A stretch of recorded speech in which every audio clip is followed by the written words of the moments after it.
মহাবাহু ব্ৰহ্মপুত্ৰ মহামিলনৰ তীৰ্থ।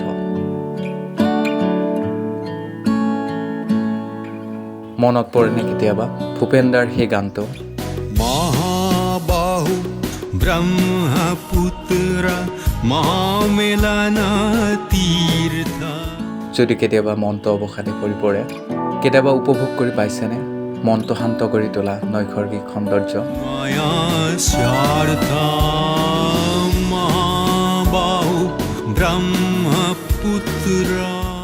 মহানগৰে এখন বিশেষ উৰণ সেতু, যিখন উৰণ সেতুৰ পৰা বিভিন্নজনে উপভোগ কৰিব পাৰে ব্ৰহ্মপুত্ৰৰ সৌন্দৰ্যতা। মহানগৰীৰ মাছখোৱাৰ এই উৰণ সেতুখনৰ পৰা উপভোগ কৰিব পাৰি বৰলুইতৰ সৌন্দৰ্য।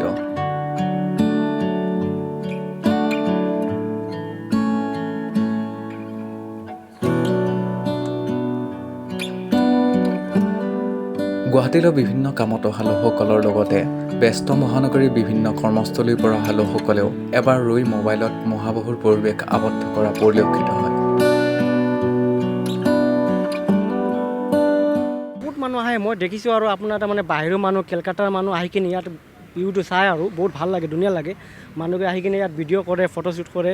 আৰু সুধিছোঁ আৰু মানুহক তেনেকৈ বহুত ধুনীয়া হয়। অসমৰ এই ব্ৰহ্মপুত্ৰ চবচে ধুনীয়া বেছি হয়। हम लोग इधर में आया जो ब्रह्मपुत्र का जो नज़ारा है ना बहुत अच्छा है। और মহাবীৰ লাচিত বৰফুকনৰ প্ৰতিমূৰ্তিৰ লগতে লুইতৰ বুকুৰ সৌন্দৰ্যৰ মিঠা অনুভৱৰ বাবে বিভিন্ন কলেজ বিশ্ববিদ্যালয়ৰ ছাত্ৰ ছাত্ৰীয়েও এই বিশেষ উৰণ সেতুখনলৈ প্ৰায়ে অহা যোৱা কৰে।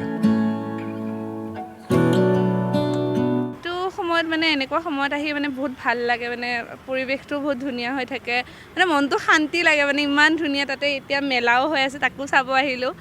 কলেজৰ গোটেই দিনটো কষ্ট কৰি ইয়াত আহি ভাল লাগে, মানে পৰিৱেশটো ধুনীয়া আৰু ব্ৰীজখনৰ কাৰণে বহুত ভালো লাগে মানে দেখিবলৈ। মহাবাহুৰ বিশালতা, ব্যস্ত মহানগৰীৰ কৃত্ৰিমতাক পাহৰাই মনবোৰ শীতল আৰু শান্ত কৰা এই পৰিৱেশ সকলোৰে বাবে এক সুকীয়া মাদকতা।